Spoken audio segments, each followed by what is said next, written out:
बहुत खुशी की बात है कि आज पहला दिन धीर समीर के महाराज जी का दर्शन हुआ है। अभी वो नैमिषारण्य को लिए पधार गए हैं। बहुत ये सौभाग्य की बात है, पहला दिन संत दर्शन, अद्भुत महिमा है। और ये भागवत जी का कथा तो संत कृपा ही है, क्योंकि संत कृपा बिना कथा का महिमा ही नहीं है। ये जो भागवत है ये भक्तों का ही महिमा है, संतों का ही महिमा है। क्योंकि ये भारतवर्ष में नहीं, सारा ब्रह्मांड में भागवत श्रवण सबसे सर्वोत्तम साधन और फल माना गया है। इसलिए इस श्रीमद् भागवत को श्रवण करने के लिए ये दुनिया में ऐसा कोई साधन नहीं है जो कि कोई भी साधन के बल पर भागवत श्रवण किया जाए। ये महत कृपा बिने कौन कर्मे भक्ति नय। चैतन्य महाप्रभु जी कहते हैं, महत कृपा बिने कौन कर्मे भक्ति नय, कृष्ण प्रेम दूरे थाकू संसार न क्षय।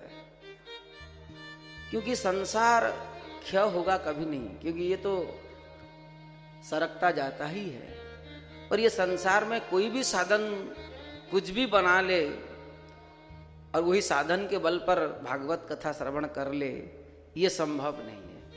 ये हरि गुरु वैष्णव संतों की कृपा के बल पर ही ये भागवत का महिमा है। प्रथम सुने भागवत भक्त मुख भगवत वाणी।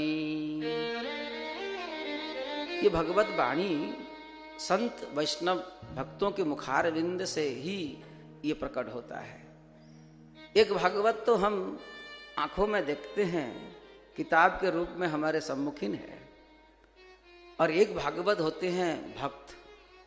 भक्त को भी भागवत कहते हैं, संतों को भागवत कहते हैं।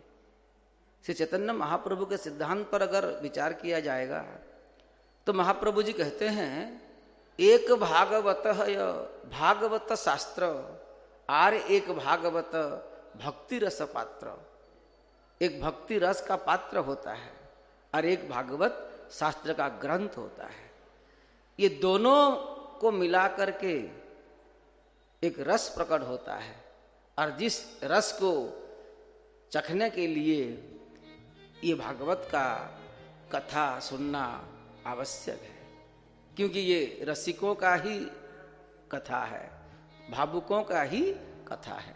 और आज हम सभी ने मिलकर के ये श्रीधाम वृंदावन धीर समीर के ये यमुना पुलिन के ये परिक्रमा मार्ग में सुंदर हमारे धीर समीर के बिहारियों जी के कृपा से आज हम सभी ने परम मंगलमय भागवत जी को सुनने के लिए प्रस्तुत हैं। आइए श्रीमद् भागवत का महिमा को हम थोड़ा विचार करें और तत्पश्चात समय के अनुसार कथा को आगे बढ़ाया जाएगा। आज भागवत का महिमा वो तो अपरंपार है, क्योंकि भागवत महिमा को कोई भी महात्मा हो, भक्त हो, वो कहते तो हैं सब कोई, पर मूल रहस्य है ये महिमा भी अनंत है, क्योंकि भागवत अनंत है और अनंत को कोई अंत नहीं कर सकता। पर इसी अनंत महिमा को शेष महेश गणेश के मुखारविंद से भी प्रकट होता है, शंकर जी के मुखारविंद से भी प्रकट होता है, नारायण जी के मुखारविंद से भी प्रकट होता है। पर जब सुनते हैं हम लोग तो बड़ा हमको कल्याण का मार्ग प्रशस्त हो जाता है। बोलो भक्त वत्सल भगवान की। देखिए ये महिमा पद्म पुराण अंतर्गत 6 अध्याय में श्रीमद् भागवत का पहला प्रारंभ में बताया गया है, और पहला अध्याय में पहला श्लोक से ही ये भगवान का महिमा को ही प्रकट किया गया है। बोल भक्त वत्सल भगवान की जय हो। सच्चिदानंद रूपाय विश्वोत्पत्त्यादिहेतवे तापत्रय विनाशाय श्री कृष्णाय वयं नुमः। पहला ही भागवत में श्री कृष्णाय वयं नुमः। आज देखिए, सच्चिदानंद रूपाय विश्वोत्पत्त्या दिहेतवे, ये भगवान के दो लक्षण का ही यहाँ स्वरूप निरूपण किया गया है। भगवान के दो स्वरूप बताया गया है, एक तटस्थ स्वरूप और एक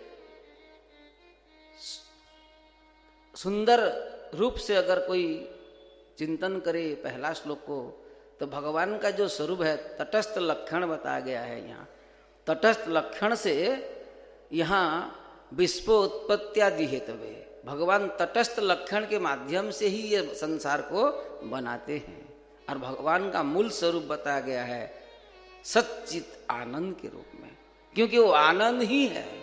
और यहाँ व्यास जी पहला ही सबको बता दिए हैं कि हम किसका प्रणाम करें, किसके शरण में जाएं।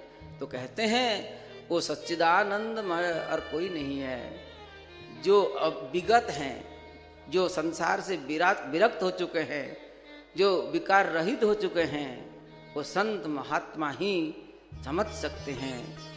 क्योंकि चिदानंदमय देह तुम्हारी,